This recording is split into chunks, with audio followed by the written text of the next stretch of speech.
Hello everyone, this is CA Rupal Jain making taxation easy for you. और आज अपन start करने जा रहे हैं हमारा डे 30 पार्ट पार्ट है आपका। पार्ट 4 है कि 5 है? Part 5। Part 5 of capital gain. ठीक है बच्चों, तो ध्यान से देखना और अपना पूरा ध्यान जो है वो इसके ऊपर लगा देना। ठीक है, क्योंकि आज जो हम पढ़ने वाले हैं वो प्रोविजन कैपिटल गेन के हर क्वेश्चन में लगता है सर, जिसका नाम क्या है 50C। ठीक है, तो हम स्टार्ट करेंगे 50C से, उसके बाद जो छोटे छोटे प्रोविजन है वो कैसे एप्लीकेबल होंगे वो सारी चीजें सीखेंगे। प्लस आपको एक स्टार्टिंग में ही बता देती हूँ कि आगे आपको वीडियो क्यों कंटिन्यू रखना है। कंटिन्यू इसलिए रखना है कि सबसे पहली बात तो हम सीखेंगे कि भैया मेरे पास राइट शेयर आ गया, अब मैंने क्या किया, एसेट वाइज क्लासिफिकेशन दे दिया है किसमें, चार्ट बुक में अपनी, कि जब इतने सारे प्रोविजन आप टेक्स्ट बुक से पढ़ लोगे तो उसको साथ में कंपाइल कैसे करें, उसको क्वेश्चन में अप्लाई कैसे करें। ठीक है, तो उसके लिए काम आती है क्या हमारी चार्ट बुक, जो कि सारे प्रोविजन को साथ में लेके आती है और आपको क्वेश्चन को स्ट्रक्चर्ड तरीके से सॉल्व करना सिखाती है। तो ओरिजिनल शेयर है तो उसका टैक्सेशन कैसे होगा, बोनस शेयर का कैसे होगा, राइट शेयर का कैसे होगा और राइट एंटाइटलमेंट का कैसे होगा। फिर आगे जो है वो लॉन्ग टर्म शॉर्ट टर्म का ट्रीटमेंट कैसे होगा, क्या टैक्स रेट्स होंगे, वो सारी चीजें। ठीक है, तो ये तो हम लोग पढ़ाएंगे ही आज आपको। प्लस साथ ही साथ हम पढ़ाएंगे आपको क्या, तो हम आपको आगे के वीडियोस में पढ़ाएंगे क्या, एग्जाम्शन। वो भी पूरी की पूरी एग्जाम्शन जो कि सीए इंटर, सीएस इंटर या सीएमए इंटर की है, वो पूरी की पूरी एक पेज में। ठीक है, तो ज्यादा वेट ना करते हुए बढ़ते हैं अपने टॉपिक के ऊपर। ठीक है, तो आज हम लोग डे 30 में पहुंच गए हैं, तो many many congratulations to you and me guys as well that we are consistently doing it. ठीक है, अब ये हो गया। अब अपन जाते हैं किधर, तो अब अपन जाएंगे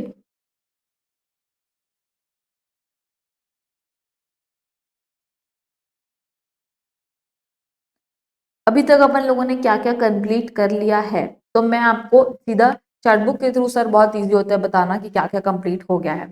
डे 1 में अपन लोगों ने कंप्लीट किया था क्या, बेसिक्स। डे 2 में अपन लोगों ने किया था कॉस्ट ऑफ एक्विजिशन और कॉस्ट ऑफ इंप्रूवमेंट और सेक्शन 47। डे 3 में अपन लोगों ने किया है क्या, कि एक्सेप्शन टू सेक्शन 45 और उसके 4 केसेस।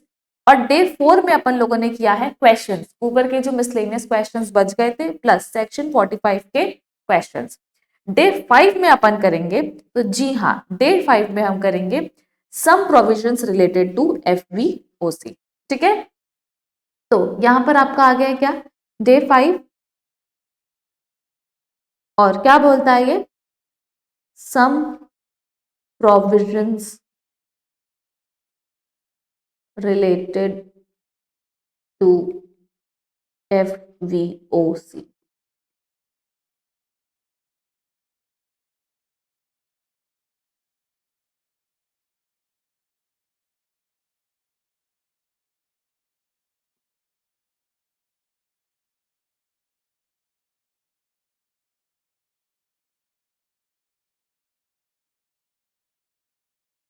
ठीक है, तो क्या है ये सर, तो जब भी मैं क्वेश्चन सॉल्व करती हूँ, जब मैं क्वेश्चन सॉल्व करती हूँ, मैं स्टार्ट करती हूँ किससे, कंप्यूटेशन ऑफ कैपिटल गेन से, जो कि आता है किसके अंदर, सेक्शन 48 के अंदर। ठीक है सर, तो उसमें सबसे पहले आता है आपका फुल वैल्यू ऑफ कंसीडरेशन। ठीक है, अब ये जो फुल वैल्यू ऑफ कंसीडरेशन है ये एक्चुअल में क्या है, तो ये एक्चुअल में है सर हमारी क्या, सेल वैल्यू। ठीक है, full value of consideration actual में क्या है, हमारी सेल वैल्यू।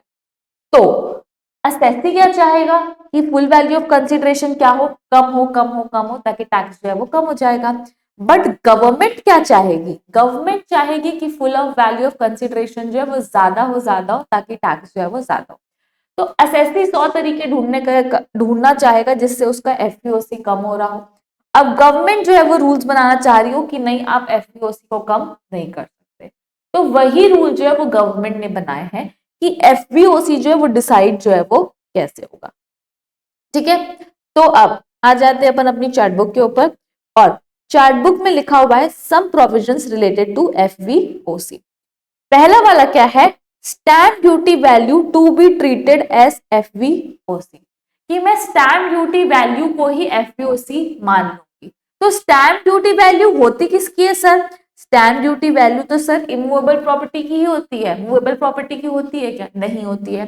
तो ये जो प्रोविजन है ना HDB to be treated as FVOC, इसका सेक्शन है सेक्शन 50C, जो कि अप्लाई होता है सिर्फ और सिर्फ इमूवेबल प्रॉपर्टी। क्यों, क्योंकि इसकी हेडिंग ही बोलती है ना सर, इसकी हेडिंग बोलती है कि HDB to be treated as FVOC, कि स्टैंप ड्यूटी वैल्यू को ही हम क्या करेंगे, एफबीओसी ट्रीट करेंगे। ठीक है, तो इमूवेबल प्रॉपर्टी है, इमूवेबल प्रॉपर्टी के केस में आपको क्या करना है, स्टैंप ड्यूटी वैल्यू को ही एफबीओसी ट्रीट करना है। सेक्शन क्या है आपका 50C। उसके बाद 50CA FMV to be treated as FVOC. तो 50CA जो है वो क्या बोलती है कि फेयर मार्केट वैल्यू जो है वो एफबीओसी ट्रीट कर ली जाएगी। तो ये किसके लिए है सर, तो ये है आपका अनकोटेड शेयर के लिए। ये किसके लिए है, ये अनकोटेड शेयर के लिए है। तो अनकोटेड शेयर है ये, तो अनकोटेड शेयर मतलब कि अनलिस्टेड शेयर, उसके लिए कौन सी सेक्शन बनाई गई है, section 50CA FMV to be treated as FVOC. और इसमें रूल दिया गया है फेयर मार्केट वैल्यू निकालने का, किसके अंदर, rule 11UA which is not in inter. ठीक है, तो अगर आपको फेयर मार्केट वैल्यू डिटरमाइन करना नहीं आता है तो आप किस हिसाब से निकाल सकते हो, 11UA के हिसाब से निकालते हो। उसके मतलब नहीं है तो फिर इस रूल के हिसाब से आपको निकालना है। अब सेक्शन 50D, सेक्शन 50D क्या बोलता है, सेल कंसिडरेशन नॉट असर्टेनेबल, कि अगर आप सेल कंसिडरेशन डिटरमाइन नहीं कर पा रहे हो तो उस केस में आपका फेयर मार्केट वैल्यू ही आपका क्या बन जाएगा, एफबीओसी। तो ये किसके लिए है, ऑल एसेट के लिए। ठीक है, उसके बाद लास्ट वाला सेक्शन जो है वो थोड़ा अलग है, वो बोलता है section 51 that is advance money forfeited, कि आपने जो जमीन के सेल करने पे जो एडवांस लिया है उसको क्या कर लिया, जब्त कर लिया। ठीक है, तो उस केस में क्या ट्रीटमेंट होगा, तो ये किसके लिए है सर, ऑल एसेट के लिए। ठीक है, ये प्रोविजन जो है वो जरूर एफबीओसी से रिलेट नहीं करता है, ये कॉस्ट ऑफ एक्विजिशन से रिलेट करता है, लेकिन ये तीनों प्रोविजन जो है वो किससे रिलेट करते हैं, एफबीओसी से रिलेट करते हैं। ठीक है, तो सबसे पहला प्रोविजन जो है सर क्या बोला गया है, HDV to be treated as FVOC. तो एचडीवी स्टैंप ड्यूटी वैल्यू को एफबीओसी बनाना है, तो ये किसके लिए एप्लीकेबल है, ये इमूवेबल प्रॉपर्टी के लिए एप्लीकेबल है। ठीक है, 50C is for immovable property.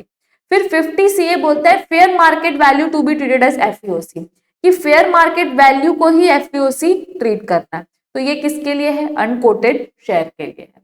और 50D जहां पर आपको पता नहीं है कि सेल कंसिडरेशन कैसे निकाले। ठीक है,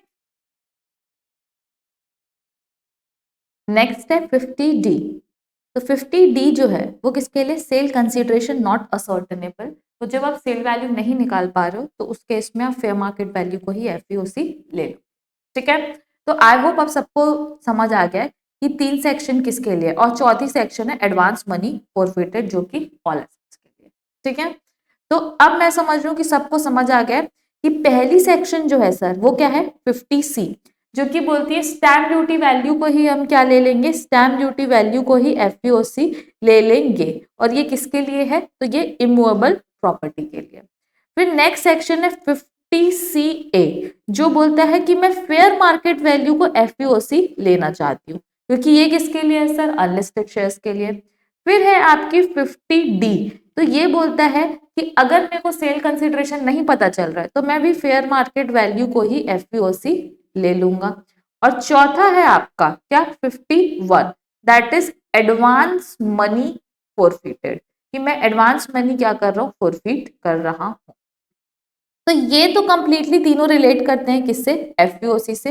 ये जो है वो रिलेट करता है कॉस्ट ऑफ एक्विजिशन। ठीक है। अब सबसे पहले अपन स्टार्ट करेंगे किससे सर? सबसे पहले अपन स्टार्ट करेंगे FV 50C से। 50C जो है वो क्या बोलता है? SDV to be treated as FVOC and this is the most important section. और ये आपके पेपर में आती ही है, कहीं ना कहीं MCQ में आ जाएगी, कहीं कॉन्सेप्ट के तौर पे कहीं आ जाएगी, किसी भी तरीके से आएगा, बट ये आपके क्वेश्चन में आएगा। ठीक है, कैपिटल गेन में ये जो चीज है वो आपको पूछी ही जाती है। ठीक है, चाहे आपको अदर सोर्सेज के साथ मिक्स करके पूछ ले, बट पूछा ही जाएगा। ठीक है, तो क्या बोलता है ये बोलता है कि चार्ट बुक में 50C that is your SDV to be treated as FVOC। कि नॉर्मली तो सर ना मेरा सेल कंसिडरेशन ही क्या है? FVOC है। लॉजिक समझना कि नॉर्मली मेरा जो सेल वैल्यू है उसी को मैं क्या ले लूंगी? FVOC। तो यही तो हम लोगों ने यहाँ पढ़ा ना कि जो FVOC है वो क्या है सर? आपका सेल कंसिडरेशन है, यही पढ़ा हमने। तो 50C भी यही बोलता है कि नॉर्मली आपको सेल कंसिडरेशन को ही FVOC लेना है। लेकिन अगर आपका जो स्टैम्प ड्यूटी वैल्यू है, अगर आपने कोई झोल किया किसमें? सेल कंसिडरेशन में, कि स्टैम्प ड्यूटी वैल्यू कुछ और बोलता है और सेल कंसिडरेशन जो है वो कुछ और बोलता है। स्टैम्प ड्यूटी वैल्यू की 5 करोड़ है, आप सेल वैल्यू दिखा रहे हो 2 करोड़, तो ये तो डबल से भी ज्यादा का फर्क हो गया ना। तो वो यही बोलना चाह रहे हैं कि अगर स्टैम्प ड्यूटी वैल्यू जो है उसमें झोल है और स्टैम्प ड्यूटी वैल्यू सर क्या है? ज्यादा है, किससे? सेल कंसीडरेशन के 110% से, मतलब 110% ऑफ सेल कंसीडरेशन से भी क्या है? ज्यादा स्टैम्प ड्यूटी वैल्यू। तो उस केस में आपको स्टैम्प ड्यूटी वैल्यू को ही FVOC लेना है। तो उस केस में आप SDV को ही क्या लोगे? FVOC। ठीक है, तो भाई सीधा सीधा यहां पर बोलता है कि नॉर्मली क्या है? नॉर्मली आपका सेल कंसीडरेशन ही FVOC। प्रोविजन कैसे रीड करना है कि नॉर्मली सेल कंसीडरेशन ही FVOC है, लेकिन अगर स्टैम्प ड्यूटी वैल्यू ज्यादा है, आपको चेक करना है क्वेश्चन में, अगर स्टैम्प ड्यूटी वैल्यू ज्यादा है 110% ऑफ सेल कंसीडरेशन से, देन आपको स्टैम्प ड्यूटी वैल्यू को क्या लेना है? FVOC लेना पड़ेगा। ठीक है, तो ये जो 50C का क्या है सर? ये 50C का पार्ट 1। ठीक है, पार्ट 1 ऑफ 50C। 50C को हम 3 पार्ट में पढ़ते हैं, 3 पार्ट में पढ़ते हैं। तो ये जो है आपका क्या है? पार्ट 1।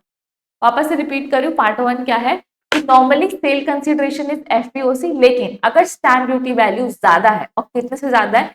110% ऑफ सेल कंसीडरेशन से ज्यादा है, तो उस केस में क्या होगा? स्टैम्प ड्यूटी वैल्यू को ही आप क्या ले लोगे? FVOC ले लोगे। ठीक है, उसके बाद नेक्स्ट बात करते हैं reference of case to valuation officer. कि आप क्या कर रहे हो? केस ट्रांसफर कर रहे हो वैल्यूएशन ऑफिसर को। क्यों? क्योंकि आपको लगता है कि ये जो स्टैम्प ड्यूटी वैल्यू थी ना, इसमें कुछ गड़बड़ है। ठीक है, ये तो बहुत ज्यादा दिखा रही, रियल में तो मेरी प्रॉपर्टी की वैल्यू इतनी ज्यादा है। तो मैं क्या चाहता हूं? मैं अपनी स्टैम्प ड्यूटी वैल्यू को रिकंसिडर कर पाता हूं। तो मैंने क्या किया है? मैंने केस ट्रांसफर कराया है किसको? वैल्यूएशन ऑफिसर को। ये है आपका पार्ट 2 ऑफ द प्रोविजन कि reference of case to valuation officer. तो AO खुद भी रिफर कर सकता है, या तो on an application by the assessee भी केस जो है वो ट्रांसफर किया जा सकता है। AO में और by an application of assessee, SSC भी बोलता है कि हमको भेजना है, refer the case to the valuation officer. ठीक है, अब अगर value ascertain by valuation officer, VO मतलब वैल्यूएशन ऑफिसर, तो जो वैल्यू असर्टेन्ड है ना sir, value ascertained by valuation officer, वो more than stamp duty value है। लो, ये तो और उल्टा हो गया। हमने बोला था कि हमको 5 करोड़ से कम करवानी है, लेकिन तुमने तो और बढ़ा दी। तो उस केस में हम तुम्हारी वैल्यू क्या कर देंगे? इग्नोर कर देंगे। लेकिन less than stamp duty value अगर उसने कम कर दी, तो फिर हम उसको क्या करेंगे? कंसिडर कर लेंगे, मतलब हम वैल्यू ले लेंगे, take value of valuation officer. तो हम वैल्यूएशन ऑफिसर की वैल्यू जो है वो ले लेंगे। तो क्या बोलता है? पार्ट 2 भी है जो यहाँ पर खत्म हो गया। तो पार्ट 2 भी बहुत छोटा सा है। पार्ट 2 क्या बोलता है? Reference of case to valuation officer, तो एओ में खुद अपने मन से और विद एन एप्लीकेशन में और by an application made by assessee, कि अगर असेसी ने अप्लाई किया है तो refer the case to the valuation officer. अब वैल्यूएशन ऑफिसर जो डिटरमाइन करेगा वैल्यू, वो ज्यादा भी हो सकती है, वो कम भी हो सकती है। तो वैल्यूएशन ऑफिसर ने ज्यादा कर दी तो हम उस वैल्यू को इग्नोर कर देंगे और जो एक्चुअल वैल्यू है वो ले लेंगे। लेकिन अगर वैल्यूएशन ऑफिसर ने वैल्यू कम कर दी और हमारे फेवर में आंसर दिया है, तो उस केस में अपन क्या करेंगे, वैल्यूएशन ऑफिसर की वैल्यू जो है वो ले लेंगे। I hope I am clear. Yes, तो this is all your reference of case to valuation officer. तो ये आपका क्या है, पार्ट 2। तो अभी आपने पार्ट वन क्या बोलते हैं, नॉर्मली सेल कंसीडरेशन ही क्या है सर, तो नॉर्मली सेल कंसीडरेशन ही एफपीओसी है। लेकिन अगर स्टैम्प ड्यूटी वैल्यू जो है वो भाई बहुत ज्यादा है, 110% से भी ज्यादा है, 110% ऑफ सेल कंसीडरेशन से भी ज्यादा है, तो उस केस में अपन क्या करेंगे, उस केस में अपन स्टैम्प ड्यूटी वैल्यू को ही एफपीओसी ले लेंगे। ठीक है, उसके बाद next, reference of case to valuation officer.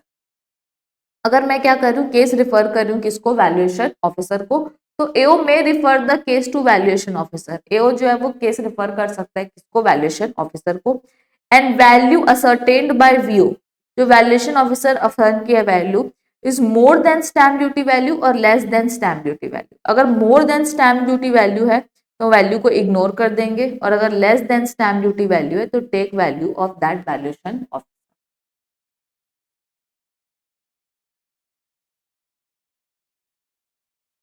I hope I'm clear. This is your reference of case to valuation officer.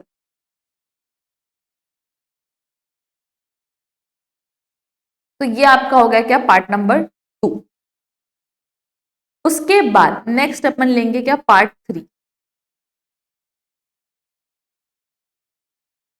Part 3 जो है वो क्या बोलता है, determination of date of stamp duty value. कि सर स्टैम्प ड्यूटी वैल्यू लेना है वो तो ठीक है, बट उसकी डेट क्या रहेगी, कौन से डेट की अपन स्टैम्प ड्यूटी वैल्यू जो है वो ले लेंगे। तो क्या बोलता है, नॉर्मली स्टैम्प ड्यूटी वैल्यू आपको कौन से डेट की लेनी है, date of registration, short form में अपन लिखते हैं DOR। ठीक है, तो नॉर्मली आपको स्टैम्प ड्यूटी वैल्यू लेनी है of the date of registration, but if date of agreement and date of registration are not same. For example मान लो कि अगर मेरे को एक प्रॉपर्टी खरीदनी है, तो मैं गई किसी भी प्रॉपर्टी क्या बोलते हैं डीलर के पास, और मैंने आज ही अग्रीमेंट किया और आज ही रजिस्टर कर ली प्रॉपर्टी और आज ही पैसा पेमेंट हो गया।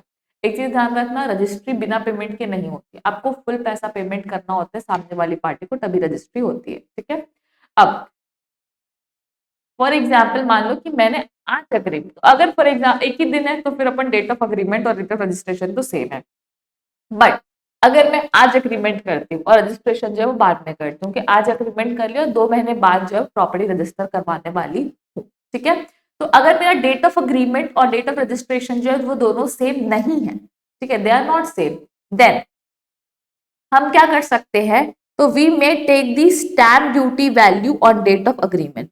ठीक है, कि हम लोग क्या लेंगे, तो हम लोग देंगे stamp duty value on date of agreement if consideration और part of consideration has been received up to date of acquisition. तो यहाँ पर क्या बोलना चाह रहा है कि अगर फॉर एग्जाम्पल मान लो कि अगर stamp duty value date of agreement और डेट ऑफ रजिस्ट्रेशन जो है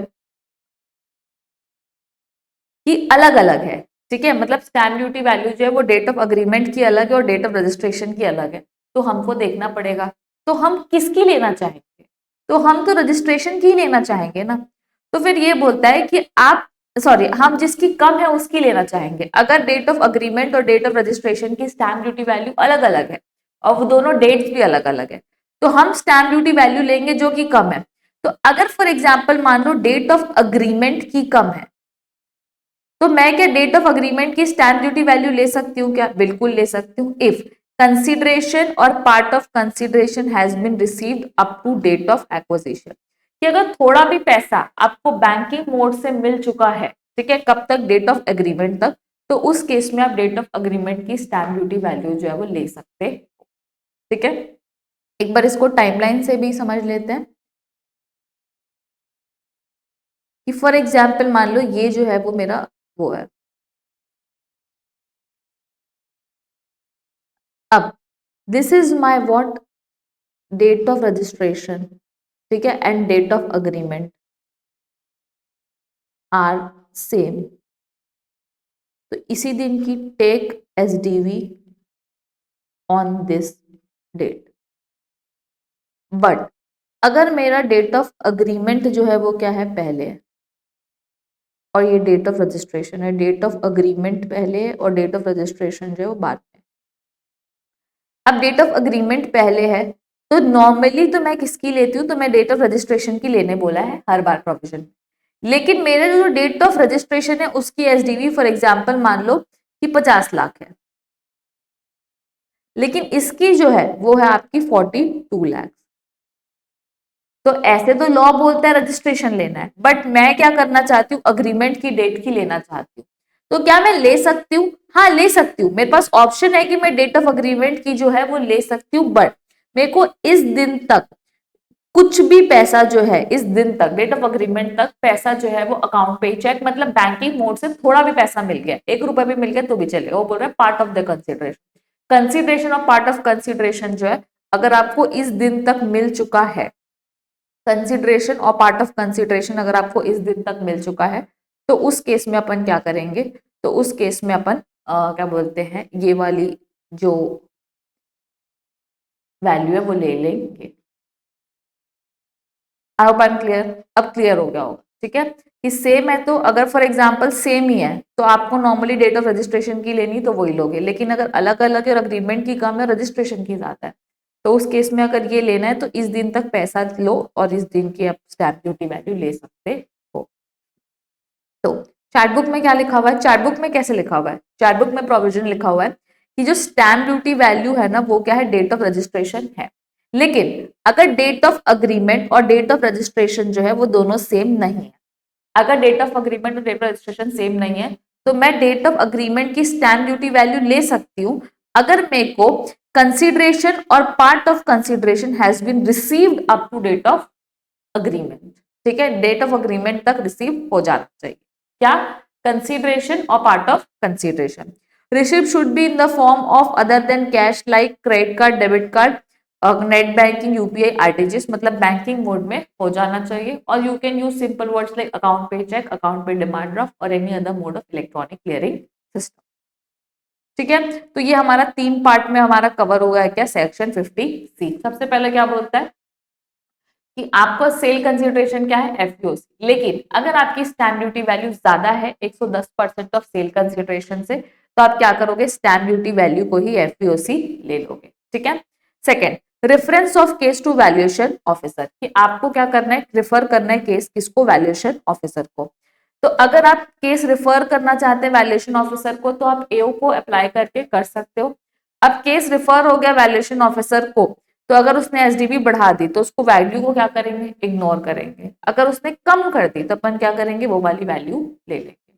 और पार्ट 3 बोलता है डेट ऑफ SDV, कि अपन स्टैम्प ड्यूटी जो डेट है स्टैम्प ड्यूटी वैल्यू की वो डिटरमाइन करना है। तो स्टैम्प ड्यूटी वैल्यू कौन सी डेट की लोगे, तो आपको स्टैम्प ड्यूटी वैल्यू लेनी है डेट ऑफ रजिस्ट्रेशन की, ठीक है। लेकिन अगर आपकी डेट ऑफ अग्रीमेंट की वैल्यू कम है और रजिस्ट्रेशन की ज्यादा है, और आपकी डेट ऑफ अग्रीमेंट और डेट ऑफ रजिस्ट्रेशन अलग अलग है, तो आप डेट ऑफ अग्रीमेंट की स्टैम्प ड्यूटी वैल्यू ले सकते हो, प्रोवाइडेड कि इस दिन तक आपको पैसा जो है वो बैंकिंग मोड तक मिल जाना चाहिए। पैसा कितना, कंसिडरेशन और पार्ट ऑफ कंसिडरेशन, ठीक है, और बैंकिंग मोड से मिलना चाहिए। I hope I am clear, दिख गया तीनों प्रोविजन। तो this is your section 50C। Part 1 है आपका सेल कंसिडरेशन कैसे डिटरमाइन करना है, पार्ट 2 है reference of case to valuation officer, और पार्ट 3 है आपका determination of date of stamp duty value, कि आपको डिटरमाइन कैसे करोगे date of SDV। I hope I am clear, okay. Now next जो प्रोविजन है वो तो बहुत छोटे छोटे प्रोविजन है and you will love it, ठीक है। क्या बोलते हैं सबसे पहले, section 50CA, FMV of unquoted share, तो अनकोटेड शेयर में केस में आप फेयर मार्केट वैल्यू को ही FVOC ले लोगे, बस यही प्रोविजन, ठीक है। और रूल 11UA जो है वो FMV कैलकुलेट करने का तरीका है। उसके बाद नेक्स्ट है 50D, जहां सेल कंसिडरेशन नहीं पता लग रहा है, फेयर मार्केट वैल्यू ही क्या ले लो, FVOC ले लो, ठीक है। उसके बाद सेक्शन 51 बोलता है एडवांस मनी फॉरफिटेड। अब ये ध्यान से देखना कि अगर आपने एडवांस मनी फॉरफिट किया है बिफोर 1/4/2014 या ऑन और आफ्टर 1/4/2014, कि 2014 से पहले फॉरफिट किया है, 2014 या उसके बाद फॉरफिट किया, अगर पहले किया है तो उसका आपको ट्रीटमेंट देना पड़ेगा reduce from cost of acquisition before indexation. कि जब मैं सेल कर रही हूँ तो मैं कॉस्ट ऑफ एक्विजिशन लूंगी, उस कॉस्ट ऑफ एक्विजिशन में से मेरे को रिड्यूस करना पड़ेगा ये वैल्यू बिफोर इंडेक्सेशन, ठीक है। अब तो इंडेक्सेशन होता भी नहीं है, और जो होता है तो उसमें भी करना पड़ेगा। और दूसरा है आपका टैक्सेबल अंडर IFOS, ठीक है। तो यहाँ पर आपका कहाँ टैक्सेबल होगा, IFOS में टैक्सेबल हो जाएगा, ठीक है। तो this is your section number 51। उसके बाद 50 अपन ऑलरेडी पेज नंबर 1 में कंसिडर कर चुके हैं, तो इसको अपन काट देंगे अभी यहाँ पर। अब आ जाओ section 50 which is very important, sale of depreciable asset. कि हमने क्या की सर, डेप्रिसिएबल एसेट का सेल किया, तो cost of acquisition of depreciable asset, very important, बच्चे भूल जाते हैं, क्या भूलते हैं सर, कि भाई cost of acquisition depreciable asset का हमेशा WDV ऑफ द ब्लॉक होता है, उसमें आप नहीं देखते कितने में खरीदा है। तो cost of acquisition of depreciable asset is always WDV of the block. Block खत्म हो गया, केस कैपिटल गेन में ब्लॉक खत्म नहीं हुआ, बचा हुआ है, तो फिर केस आपको डेप्रिसिएशन PGBP में मिल जाएगा। कैपिटल गेन हमेशा शॉर्ट टर्म ही होगा, डेप्रिसिएबल एसेट आप कितने साल तक भी रख लो, उसका कैपिटल गेन हमेशा शॉर्ट टर्म ही होगा, और आपको कभी भी इंडेक्सेशन का बेनिफिट नहीं मिलेगा डेप्रिसिएबल एसेट के केस में, ठीक है। तो 3 रूल है भैया डेप्रिसिएबल एसेट के। क्या रूल है कि cost of acquisition of depreciable asset is always WDV of the block. दूसरा, capital gain is always short term, always always always. और तीसरा, इंडेक्सेशन का बेनिफिट आपको नहीं मिलेगा, ठीक है।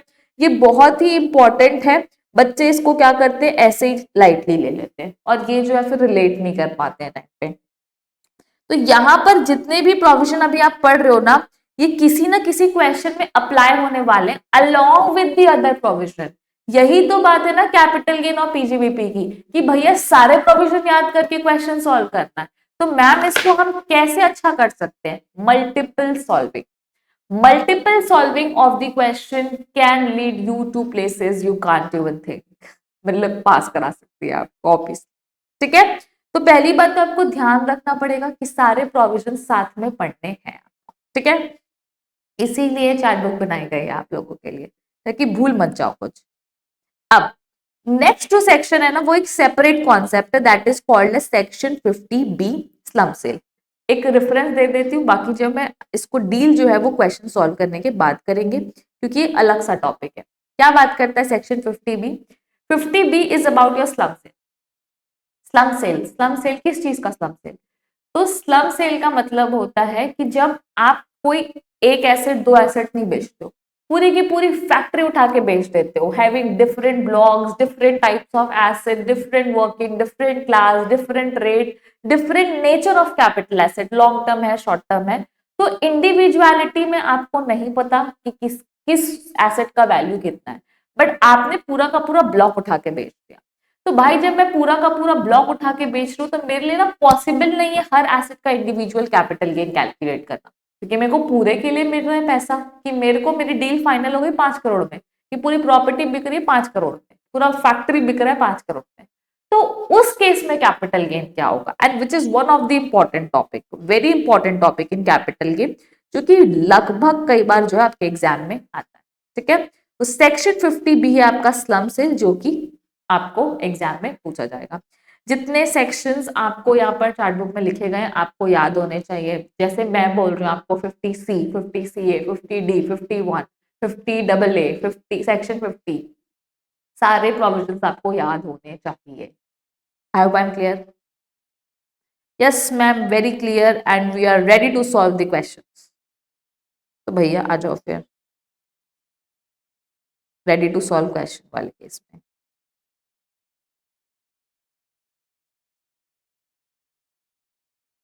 और मैं आपको जब भी क्वेश्चन सॉल्व कराती हूँ, हाँ, तो आपको हर चीज की टैक्स लायबिलिटी बता दूँ ताकि आपको एंड तक का ट्रीटमेंट पता हो, ठीक है।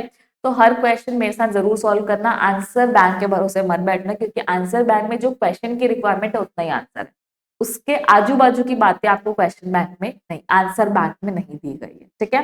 So please watch the video to get the extra knowledge. Okay, 6.5 that is depreciable asset, section 58। जैसे कि अपन लोगों ने पहले भी पढ़ा हुआ है कि 50A किसके लिए, डेप्रिशिएबल एसेट्स के लिए, कि अगर आप डेप्रिशिएबल एसेट्स का सेल करते हो तो उस केस में कैपिटल गेन जो है वो क्या होता है, ठीक है। अब क्या बोलता है ये, illustration number 21, the WDV of the block of asset of Rosie Limited as on 1/4/2025 is 5 lakh.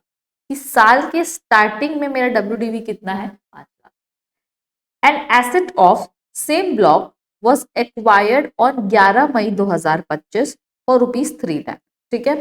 इस सेम ब्लॉक की एसेट एक्वायर की गई थी 11 मई 2025 को for ₹3 lakh. There was a fire on 18 September 2025 and the assets were destroyed by fire and the assessee received a sum of 11 lakh from the insurance company, ठीक है। कि यहाँ पर क्या हुआ है, फायर हुआ है 18 सितंबर 2025 को और the assets were destroyed by fire, और इंश्योरेंस क्लेम कितने का मिला है, 11 लाख का मिल चुका है। कंप्यूट कैपिटल गेन अज्यूमिंग, आपको कैपिटल गेन निकालना है। All the assets are destroyed by fire and part of the block of asset were destroyed by fire. What will be your answer if assessee received 6 lakh from the insurance company instead of 11 lakh? कि अगर insurance compensation 6 lakh के 12 लाख 11 लाख की जगह 6 लाख होता तो उस case में answer जो है वो क्या होता, ठीक है। तो अब अपन आते हैं अपने आंसर बुक में, आंसर कॉपी में।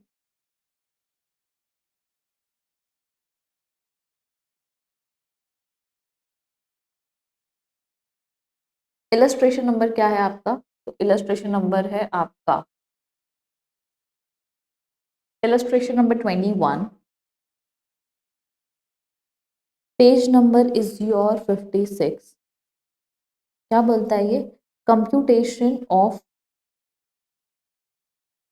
कैपिटल गेन इफ, एक काम कर, फॉर असेसमेंट ईयर 26-27।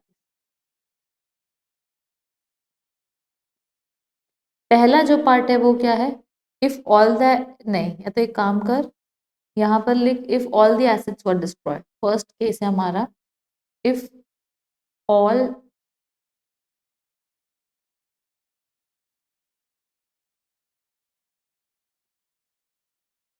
इफ, एक काम करते फॉर्मेटिंग चेंज करते हैं,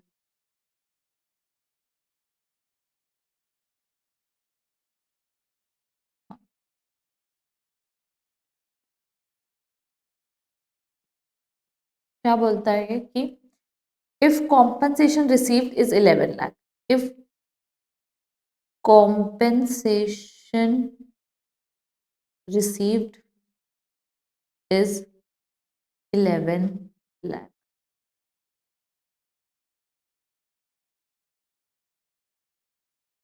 here क्या बोलते हैं, sale value, insurance compensation, money received, money received, money received which is called as insurance compensation, insurance claim जो कि आपको मिला हुआ है is more than value of block, hence HENCE, hence the resultant answer is capital gain, ठीक है। तो यहां पर अपना आ जाएगा computation of capital gain for assessment year 26-27। सबसे पहले आप लोगे FVOC।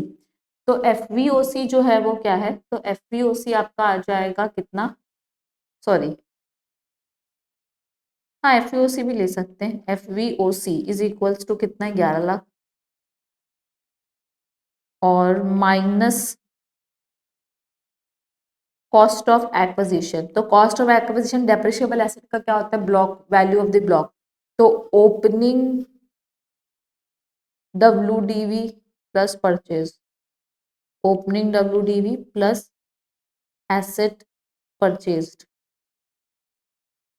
तो WDV थी आपकी 5 लाख प्लस 3 लाख की एसेट खरीदी गई थी, टोटल कितना हो गया 8 lakh.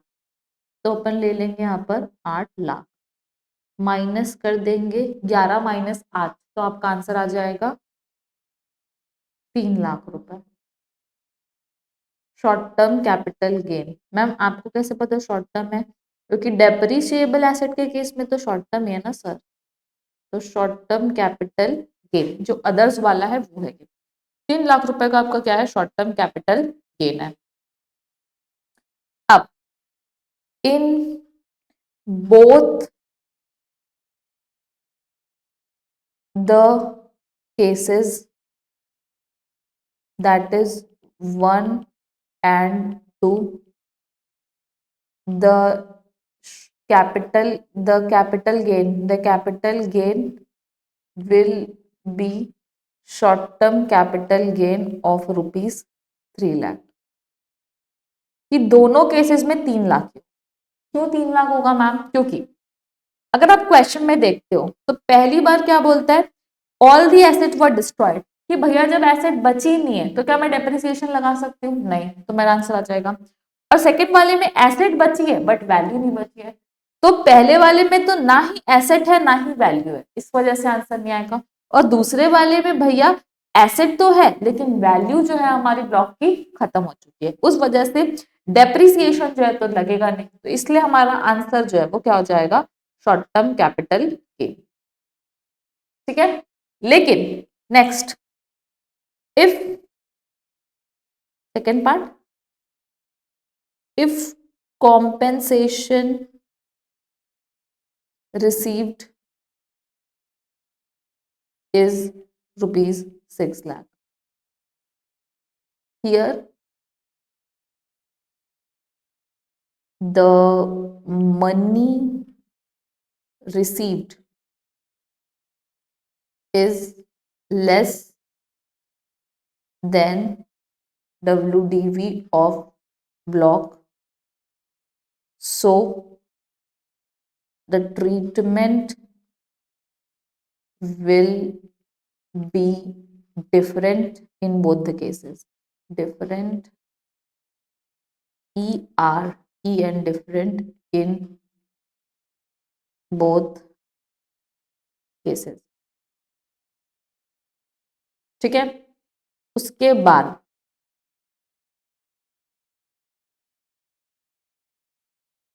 Will be different in both the cases. तो यहाँ पे बोल रहा है कि कॉम्पनसेशन जो है वो रिसीव्ड अगर 6 लाख रुपए, तो दोनों में अलग अलग ट्रीटमेंट होगा। तो पहला आपका बोल रहा है कि if all the asset of block is destroyed,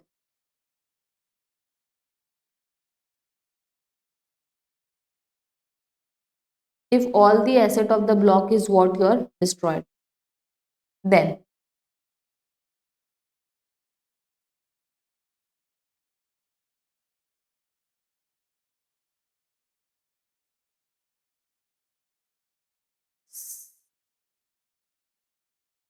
since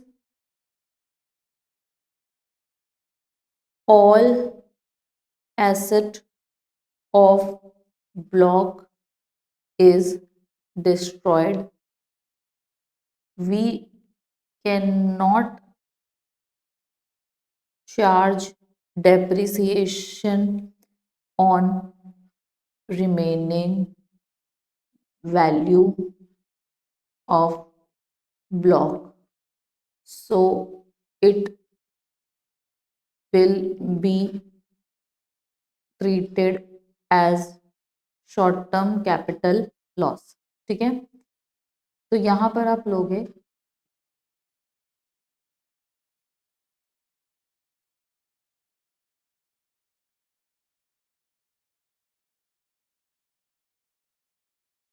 computation of capital gain, opening WDV, sorry FVOC, FVOC is equals to 6 lakh minus cost of acquisition is equals to 8 lakh. तो डिफरेंस क्या हो जाएगा आपका, short term capital loss is equals to कितना, 2 लाख। उसके बाद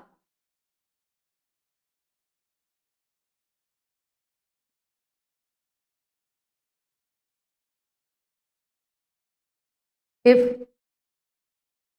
part of asset is destroyed under block, कि अगर सिर्फ पार्ट ऑफ एसेट जो है वो डिस्ट्रॉयड अंडर ब्लॉक है तो उस केस में क्या होगा, तो उस केस में क्या होगा कि since the block has some value and asset remaining value and asset remaining there, the condition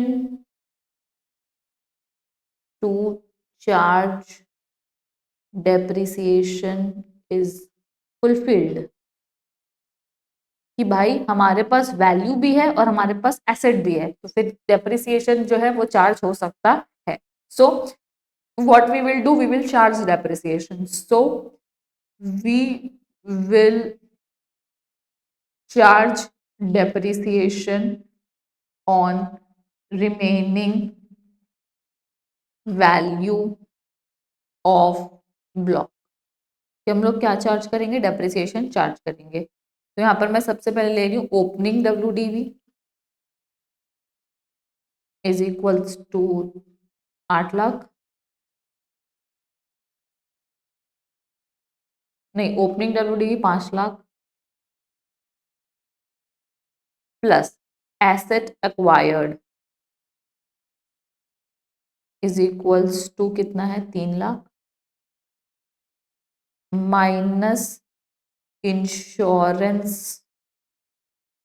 claim received is equals to कितना, insurance claim received is 6 lakh, WDV for depreciation is equals to 2 lakh, assuming normal depreciation तो 15% के हिसाब से normal depreciation at the rate of 15%, 2 lakh का 15% कितना होगा आपका,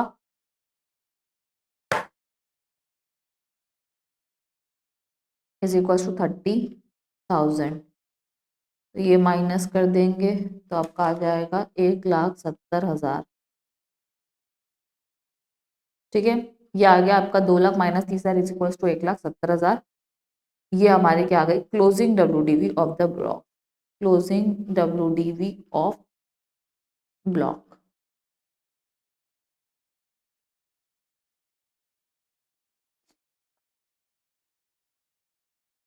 सो this is it, कि अगर पार्ट ब्लॉक डिस्ट्रॉय होगा या कैसे होगा करके। अगर आपको इसका एग्जैक्ट वो समझना है और एक साथ अगर इसको कंपेयर करना है तो you can go to our chart book of PGBP के चार्ट बुक में हमने आपको पढ़ाया था, और ये चीज जो है वो यहाँ पर, कि हाँ यहाँ पे तो आप SLM WDV को भी साथ में कंपेयर कर सकते थे पीजीबीपी के चार्ट बुक में, कि अगर SLM मेथड में सेल कैसे देखोगे और WDV मेथड पे सेल जो है वो कैसे देखोगे, कि अगर होल ब्लॉक सेल है तो क्या होता है, पार्ट ब्लॉक सेल है तो क्या होता है, ये जो है वो यहाँ से आप रेफर कर सकते हो, ठीक है। और ये हो गया आपका, ये हो गया बाकी जो है वो तो ठीक है। हाँ, प्लस अगर आपको साइंटिफिक रिसर्च का एसेट सेल है तो वो कैसे होगा, और सेम आपके आगे यहाँ वाले पेज में दिया हुआ है कि 35 एडी का सेल जो है वो क्या होगा। तो जस्ट आपके दो पेजेस में इधर आपका एसएलएम का सेल, डब्ल्यूडीवी का सेल, साइंटिफिक रिसर्च का सेल और 35 एडी का सेल जो है वो चारों के चारों आप साथ में कंपेयर कर सकते हैं, ठीक है। तो ये आपका पीजीबीपी चल रहा है, इसको हटा देते हैं, ये भी नहीं, ठीक है। अब ना इसको तो डिलीट कर देते हैं। ये हो गया, क्वेश्चन बैंक में आना है ना, question bank.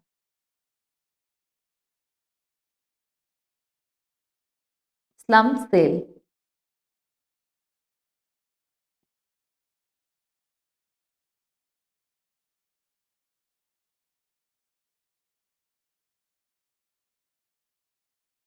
That is illustration number 20। नहीं, ये तो अपन बाद में करेंगे क्योंकि अपने टॉपिक पढ़ाई नहीं है। नेक्स्ट अपना टॉपिक है जो 50C, कि 50C plus 50CA plus section 51 जो है वो साथ में आप कैसे डील करोगे, ठीक है। सबसे पहले आ जाओ इलस्ट्रेशन नंबर 24 में, क्या बोलता है ये, from the following information compute the taxable capital gain in the hands of x. आपको क्या निकालना है, taxable capital gain. X purchases a plot of land on 10th August 2009 for rupees 4,11,000, ठीक है। तो ये परचेज किया है, तो परचेज किससे रिलेट करता है, कॉस्ट ऑफ एक्विजिशन से रिलेट करता है, ठीक है। मेरे को क्या क्या फिगर आउट करना है, तो मेरे को एफवीओसी फिगर आउट करना है, फिर मेरे को cost of acquisition figure out करनी है, और मेरे को पीरियड ऑफ होल्डिंग देखनी है लॉन्ग टर्म और शॉर्ट टर्म के लिए। तो तीन चीज मेरे को फिगर आउट करनी है। तो पीरियड ऑफ होल्डिंग में स्टार्ट होगा मेरा 10 अगस्त 2009 से, ठीक है।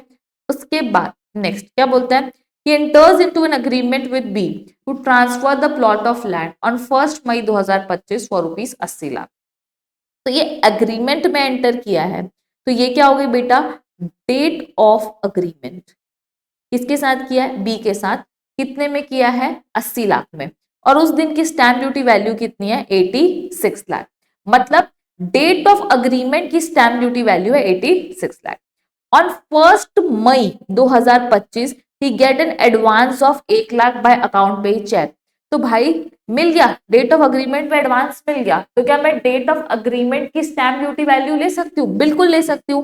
कि अगर डेट ऑफ अग्रीमेंट तक आपको एडवांस मिल जाए, वो भी बैंकिंग मोड से, तो आप डेट ऑफ अग्रीमेंट की स्टैंप ड्यूटी वैल्यू जो है वो ले सकते हो, ठीक है sir.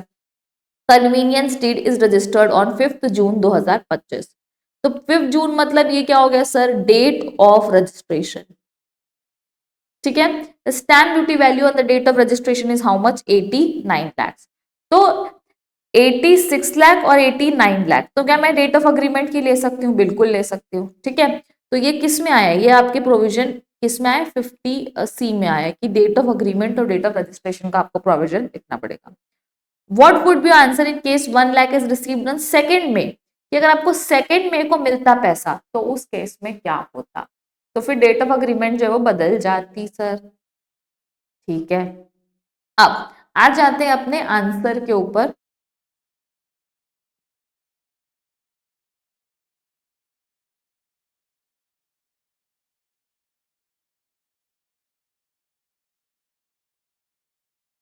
Illustration number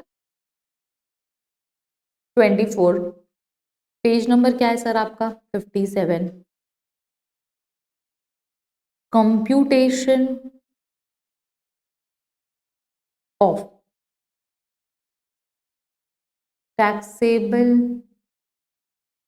capital gain for assessment year 26-27। Particulars, note और अमाउंट, ठीक है। ये हो गया आपका। अब सबसे पहले मैं क्या लूंगी, FVOC, ठीक है। और यहां पर मैं लिख दूंगी वर्किंग नोट नंबर 1। क्यों वर्किंग नोट नंबर 1, क्योंकि FVOC में क्या लगेगा सर, 50C लगेगा, तो यहाँ पर मैंने लिख दिया चलो सेक्शन 50C, बट यहाँ लिख सकती हूँ क्या पूरा प्रोविजन? नहीं। तो वर्किंग नोट नंबर 1 में जाएगा आपका 50C का प्रोविजन, ठीक है, जो भी हो गया। माइनस ट्रांसफर एक्सपेंसेस, कुछ दिए हुए क्वेश्चन में नहीं दिया हुआ है, माइनस कॉस्ट ऑफ एक्विजिशन। तो कॉस्ट ऑफ एक्विजिशन जो है वो तो सीधा सीधा दिया हुआ है 4,11,000, ये तो दिया हुआ है 4,11,000, यस 4,11,000 कॉस्ट ऑफ एक्विजिशन। क्या कॉस्ट ऑफ इम्प्रूवमेंट है? नहीं। लॉन्ग टर्म शॉर्ट टर्म, मैं तो बोलती हूँ long term capital gain under section 112। क्यों लॉन्ग टर्म है? क्योंकि भाई 2009 में लिया है, तो 10 अगस्त 2009 से लेके आज की जो डेट ऑफ सेल है वो है आपकी 5 जून, 5 जून 2025। तो आपका क्या हो गया डेट ऑफ, तो लॉन्ग टर्म ही हो गया, 12 महीने से ज्यादा है, तो माइनस करोगे तो आपका आ जाएगा लॉन्ग टर्म कैपिटल गेन। अब इसमें मैं निकालूंगी क्या? सबसे पहले वर्किंग नोट नंबर 1। अब क्या लिखूंगी वर्किंग नोट में? तो working note number 1 as per section 50C, as per section 50C if,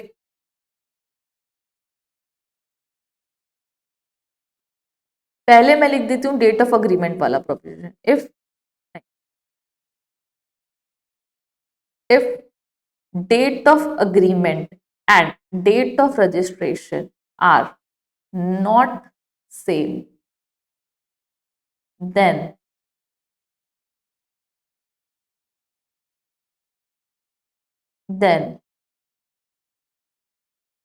you can take you can take stamp duty value of date of agreement if consideration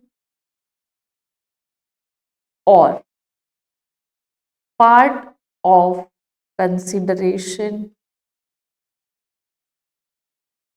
is received by account pay check, account pay demand draft, or any other mode of electronic clearing system।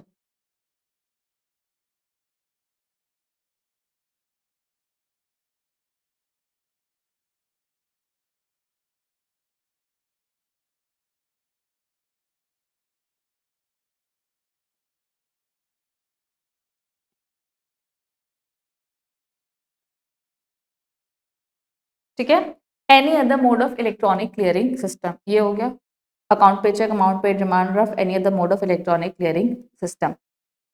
तो since money is received on 1 May 2025, that is date of agreement, we can take SDV of ₹86 lakh. इसमें main जो है आपको provision लिखना ही है, क्योंकि solve करना तो आपको ऑलरेडी आता है, ठीक है। नाउ तो यहाँ पे अपन लेंगे क्या, 86 लाख हो गया, तो यहाँ पर आपका एंड क्या, नॉर्मली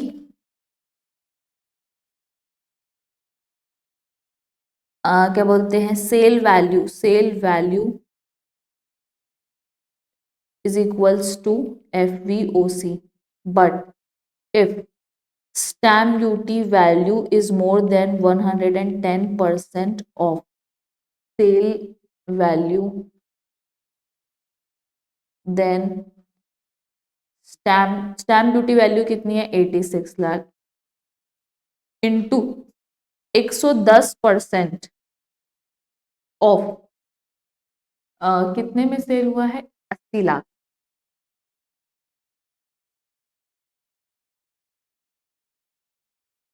110% ऑफ 80 लाख, ठीक है, तो यहाँ पर क्या 110% कितना होता है 88 लाख, तो क्या 86 लाख 88 लाख से ज्यादा है? नहीं।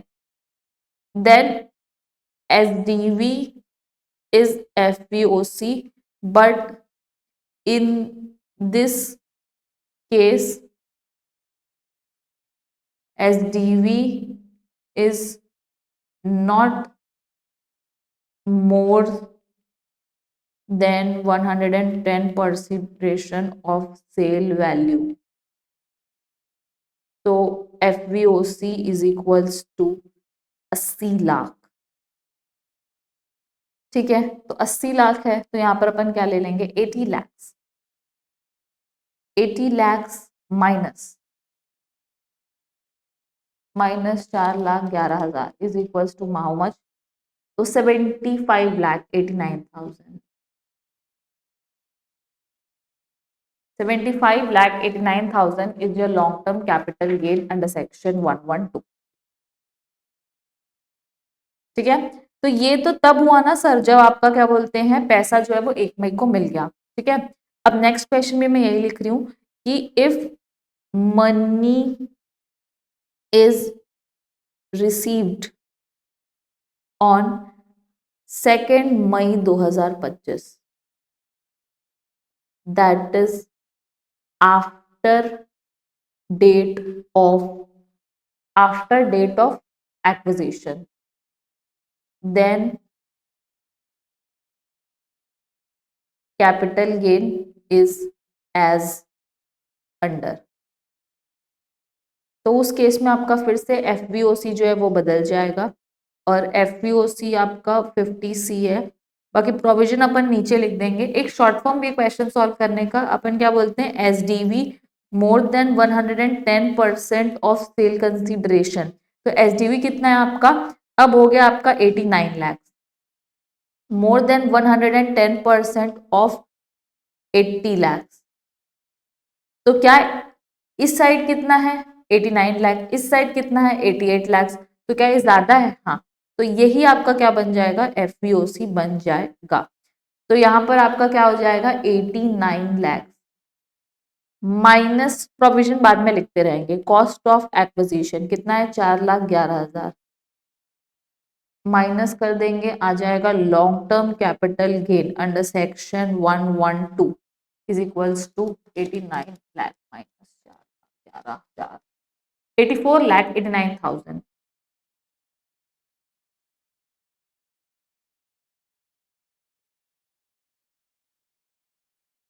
अब आपको आंसर तो आपका आ गया है बट आपको अब क्या लिखना है बेटा? प्रोविजन लिखना है कि ये जो 50C वर्किंग नोट नंबर 2, ठीक है, कि ये जो हमने बाद में रिसीव किया है पैसा, तो हम स्टैम्प ड्यूटी वैल्यू कब की ले रहे हैं? डेट ऑफ रजिस्ट्रेशन की ले रहे हैं। तो वो चीज को हमको क्या लिखना पड़ेगा? नोट जो है वो लिखना पड़ेगा। तो पहले अपन क्या करेंगे? पहले अपन आंसर कैलकुलेट कर लेंगे और फिर नेक्स्ट केस में अपन क्या करेंगे? तो नेक्स्ट केस में फिर अपन उसका क्या बोलते हैं वो कैलकुलेट करेंगे। नेक्स्ट केस में प्रोविजन लिखेंगे मतलब नेक्स्ट केस में। ठीक है, अब वर्किंग नोट नंबर 2 क्या बोलता है? Since the money is received after date of agreement, we cannot take, हम लोग नहीं ले सकते SDV of date of agreement। so now we are taking SDV of date of registration। now FVOC is equals to SDV more than 110% of sale value. तो SDV कितना है अब आपका 89 lakh more than 110% of sale value. Yes, तो यहाँ पे 80 लाख था ना, ये 80 लाख। तो FVOC is equals to 89 lakh क्योंकि वो जो है वो क्या है ज्यादा है। अगर आपकी जो SDV है वो 110% से ज्यादा है सेल वैल्यू के, तो आपको SDV को ही FVOC लेना है। तो हमने 89 lakhs को एफईओसी ले लिया है, तो वो चीज हमने यहाँ पर लिख दी है। ठीक है, तो दोनों जो है वो क्या है, long term capital gain under section 112।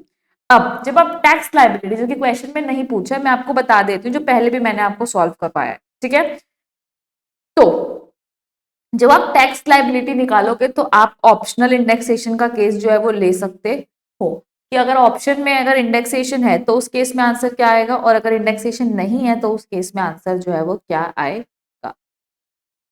ठीक है, और उसके बाद जो है फिर अपन टैक्स लायबिलिटी कैलकुलेट करेंगे, बट क्वेश्चन में नहीं पूछा है तो हम ये आंसर को यहीं तक रख रहे हैं और आगे नेक्स्ट क्वेश्चन में बढ़ रहे हैं, क्योंकि अभी टैक्स लायबिलिटी से ज्यादा बड़ा फोकस है क्या, प्रोविजन को आपको एक्सप्लेन करना और उसको लिखना सिखाना। ठीक है, और आंसर करेक्ट निकालना। पहले तो कैपिटल गेन आ जाए, उसके बाद फिर अपन टैक्स लायबिलिटी की तरफ पहुंच जाएंगे।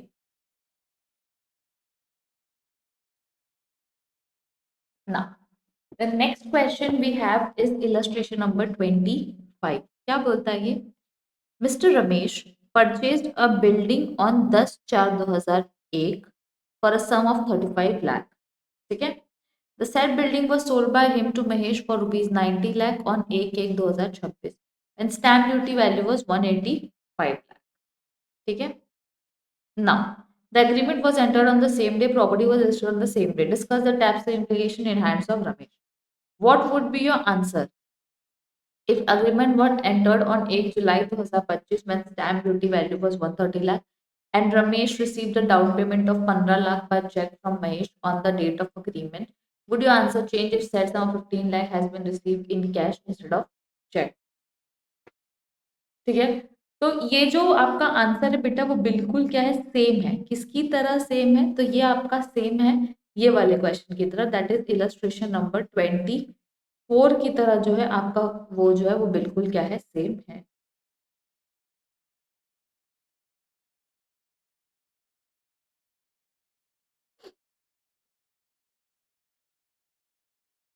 तो ये जो है वो क्या रहेगा, आपका होमवर्क रहेगा। ठीक है, क्योंकि क्वेश्चन बिल्कुल सेम है, तो I hope you should take it as a homework. उसके बाद कम टू क्वेश्चन नंबर 26। क्या बोलता है ये, Bala sold his vacant site on 30/9/2025 for 12 lakh. It was acquired by him on 8 October 1998 for rupees 1,50,000. The fair market value as on 1/4/2001 is 2 lakh. Stamp duty value as on 1/4/2001 is 1,80,000. The Stamp Valuation Authority fixed the value of the site at time of transfer at 13,20,000. Compute income under the head of capital gain in hands of Bala and give your reasons for computation.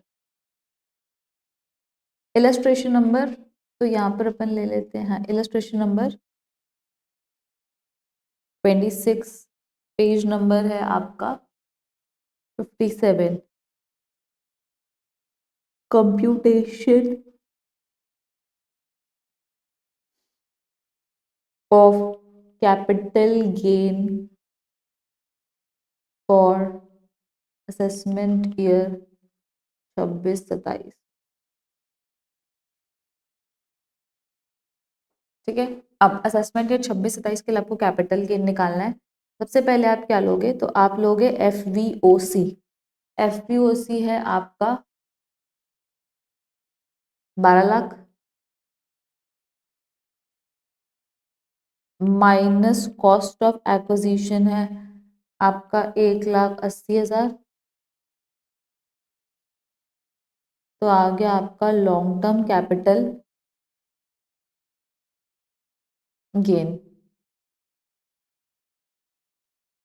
ठीक है, अब cost of acquisition जो है वो किसके through आया, तो ये आया है वर्किंग नोट नंबर 1 के थ्रू। ठीक है, long term capital gain under section 112 कितना आ जाएगा आपका आंसर, 10,20,000। अभी 1,80,000 आया कहाँ से, तो if asset is acquired, working note number 1, अगर हमारी एसेट एक्वायर्ड है 1/4/2001 से पहले, if asset acquired before 1/4/2001, then cost of acquisition is equals to, first है आपका actual cost of acquisition, second है आपका ए में आएगा fair market value as on 1/4/2001, B में आएगा stamp duty value as on 1/4/2001, this and this whichever is lower, this and this whichever is higher. ठीक है, अब cost of acquisition जो है वो कितनी दी गई है क्वेश्चन में, तो वो दी गई है बेटा आपकी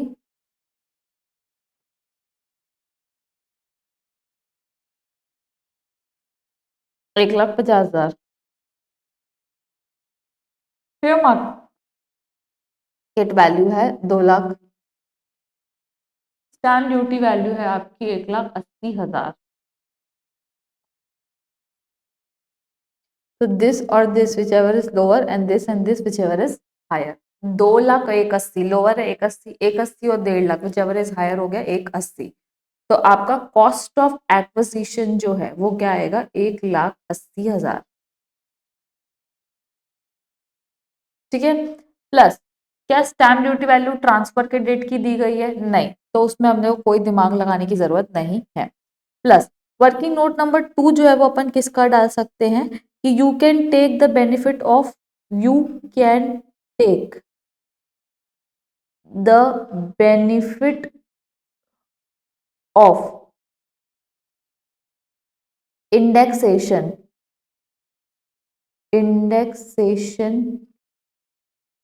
while calculating tax liability. Tax liability निकालते समय आप क्या कर सकते हो, तो टैक्स लाइबिलिटी निकालते समय आप कैलकुलेट कर सकते हो एंड चूज टू पे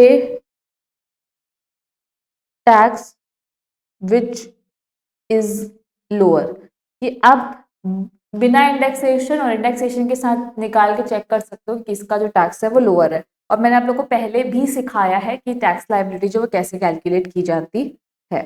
ठीक है, तो क्या इसकी टैक्स लाइबिलिटी निकालें, चलो निकाल लेते हैं। तो पहली बात अपन यहाँ पे लिख रहे हैं क्या, टैक्स लाइबिलिटी, टैक्स लाइबिलिटी। ठीक है, अब क्या बोल रही हूं मैं, long term capital gain under section 112 will be taxable lower of following, कि दोनों में के लोअर ऑफ फॉलोइंग में से टैक्सेबल होगा। तो फर्स्ट है आपका 20% विथ इंडेक्सेशन और सेकंड है आपका 12.5% विदाउट इंडेक्सेशन।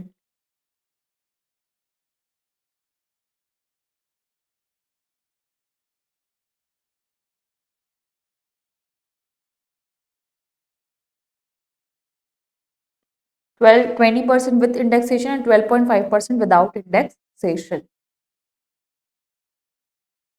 अब ये जो है वो क्या हो जाएगा वर्किंग नोट नंबर 2, क्योंकि हम लोग को इसको निकालना पड़ेगा। तो नीचे हम लिख रहे हैं working note number 2 capital gain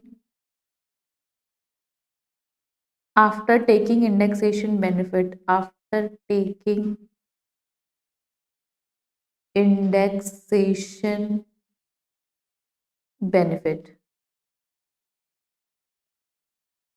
ठीक है, कि इंडेक्सेशन बेनिफिट लेने के बाद सबसे पहला आपका आएगा क्या, कॉस्ट ऑफ एक्विजिशन। सेकंड आपका आएगा क्या, cost of acquisition, index cost of acquisition निकालना है। तो पहले अपन एफवीओसी ले लेते हैं, सॉरी एफवीओसी कितना दिया हुआ है क्वेश्चन में, 12,00,000 minus index cost of acquisition 1,80,000 divided by 100 into 367, कितना आ गया आपका,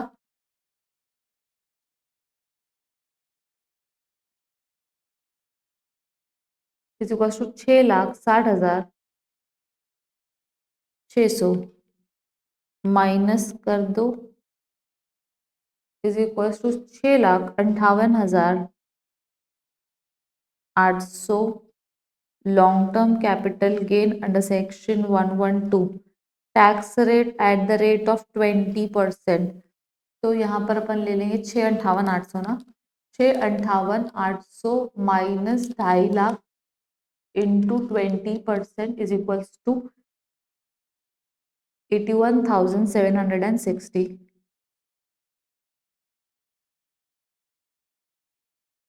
at the rate of 4%, 32,770,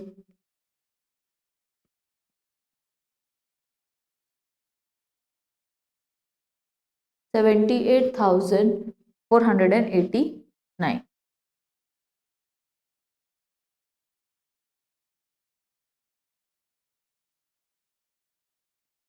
तो ये हमारा आंसर आया है 78,489। तो 490 कर देते हैं राउंड ऑफ करके, और यहाँ पर आपका आ जाएगा, क्या आंसर आएगा, 10,20,000 ना।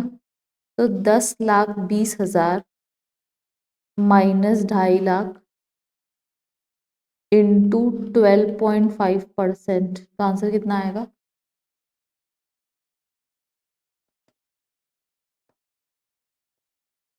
96,250। तो विच एवर इज लोअर, कौन सा होगा, 78,490। अच्छा, 4% सेस ऐड करके ही किया है, तो इसको भी 4% ऐड करके ही कर लेते हैं तो ज़्यादा बेटर रहेगा।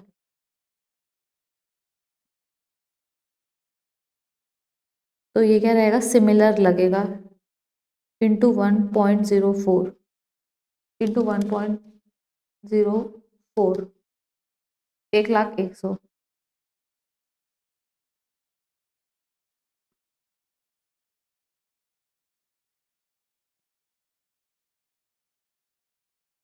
ठीक है, तो हमारी जो टैक्स लाइबिलिटी आ चुकी है वो आ चुकी है 78,490 रुपीज़।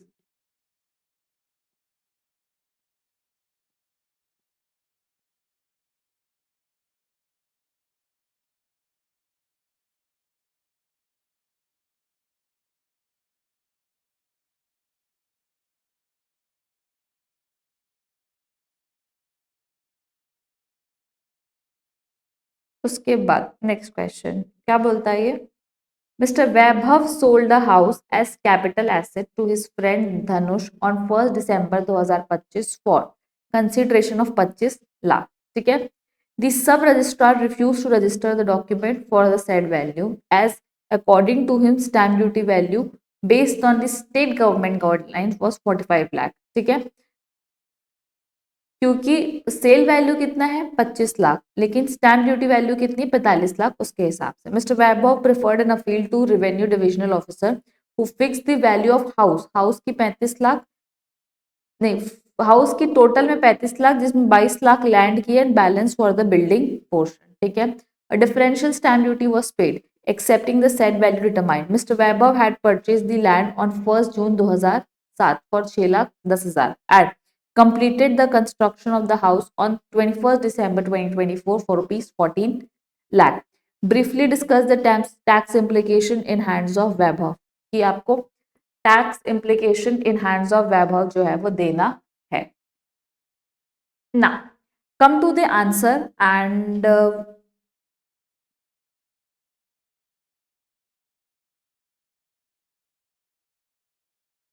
इलस्ट्रेशन नंबर क्या है हमारा, illustration number is 27, page number क्या है आपका, तो 27 का है 57। Oh nice, computation of capital gain for assessment year 26-27। ठीक है, ऑल द फॉर्मेलिटीज डन ना। हमारे पास दो चीज है, एक लैंड है उसके ऊपर घर बना है, तो जो लैंड हमने बहुत पहले खरीद ली थी, ठीक है, purchase the land on 2007, 1 June 2007, but हमने घर कंस्ट्रक्ट किया है पिछले साल 21 दिसंबर 2024 को, तो अभी 24 महीने से ज्यादा नहीं हुआ है। तो जो घर का कैपिटल गेन है वो शॉर्ट टर्म है, लेकिन जो लैंड का कैपिटल गेन है वो लॉन्ग टर्म है, तो हम दोनों को अलग अलग कैलकुलेट करेंगे। ठीक है, तो कुछ नहीं करना है, बस डायरेक्टली भी कर सकते हैं अपन, FVOC, ठीक है। अब FVOC यहाँ पर है तो एक जगह अपन ले रहे हैं किसका, लैंड का, और एक जगह अपन ले रहे हैं किसका, बिल्डिंग का, ठीक है। अब यहाँ पर अपन देंगे क्या, 50C का प्रोविजन, और 50C में क्या बोलता है, क्या आपकी स्टैम्प ड्यूटी वैल्यू वो ज्यादा है 110% ऑफ सेल वैल्यू से, तो स्टैम्प ड्यूटी वैल्यू कितनी है, एक्चुअली पहले स्टैम्प ड्यूटी वैल्यू थी 45 लाख, फिर जब हमने रेवेन्यू डिविजनल ऑफिसर को, मतलब वैल्यूएशन ऑफिसर को भेजा तो उसने कम कर दी 35 लाख, तो जब कम कर दी तो हम कम वाला लेंगे, ठीक है। तो हम लेंगे 35 लाख। क्या 35 लाख ग्रेटर है 110% ऑफ 25 लाख से, 110% ऑफ 25 लाख, तो 27,50,000, ऑब्वियसली ये जो है वो ग्रेटर है, तो ये आपका क्या बन जाएगा, FVOC। तो 35 लाख जब FVOC है तो 22 लाख किसके लिए बेटा, लैंड के लिए है, और बैलेंस इज फॉर बिल्डिंग, तो बैलेंस जो है बच गया कितना, 13 लाख, वो किसके लिए, बिल्डिंग के लिए है, माइनस कॉस्ट ऑफ एक्विजिशन। जो लैंड की कॉस्ट है वो कितनी है, तो वो है बेटा आपकी 6,10,000, और बिल्डिंग की जो कॉस्ट है वो है आपकी 14 लाख, माइनस कर दोगे आप तो आपका आंसर आ जाएगा 22 lakh minus 6,10,000 is equal to 15,90,000, which is your long term capital gain under section 112। और यहाँ पर अपन ले रहे हैं इसका आंसर, एक काम करते हैं इसको ऐसे कर देते हैं, हाँ, short term capital gain 13 14 minus कितना हो गया, 1 लाख, तो 1 लाख है आपका शॉर्ट टर्म कैपिटल गेन, नहीं सॉरी लॉस, गेन नहीं है, शॉर्ट टर्म कैपिटल लॉस है। तो छोटे भाई का लॉस है, तो क्या बड़ा भाई सेट ऑफ कर सकता है, बिल्कुल कर सकता है, तो net long term capital gain is equals to 14,90,000। I hope I am clear. तो ये टैक्स इम्प्लीकेशन है, तो हम लोग को क्या क्या लिखना पड़ेगा, पहले तो 50C के प्रोविजन लिखने पड़ेंगे, और उसमें पार्ट 1 पार्ट 2 आपको दोनों लिखना पड़ेगा, ठीक है। तो नोट में अपन क्या लिखेंगे, तो नोट में हम लोग लिखेंगे सर सेक्शन 50C, 50C जो है वो हम क्या करने वाले हैं, नोट में इंक्लूड करने वाले हैं, और उसके अलावा अपन क्या करने वाले हैं, 50C का पार्ट 1 एंड पार्ट 2 बोथ, आपको पता है पार्ट 1 क्या है, पार्ट 2 क्या है, part 1 and part 2, please pause the video and right it here, ताकि आपकी भी लिखने की प्रैक्टिस जो है वो हो जाएगी। Plus long term capital asset and short term capital asset different, calculate capital gain separately, इस चीज का भी आपको नोट लिखना है, प्रॉपरली लैंग्वेज में लिखेगा कि अगर एक एसेट लॉन्ग टर्म है और एक शॉर्ट टर्म है तो आपको दोनों का कैपिटल गेन सेपरेटली कैलकुलेट करना होता है, ठीक है। बस आपको इतने ही नोट जो है वो लिखने हैं। अब come to our question bank.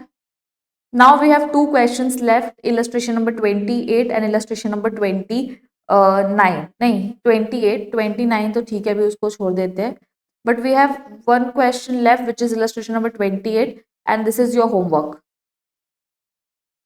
आपको ये क्या करना है, होमवर्क करना है, and we have question number 29 and 30 which we will see on later,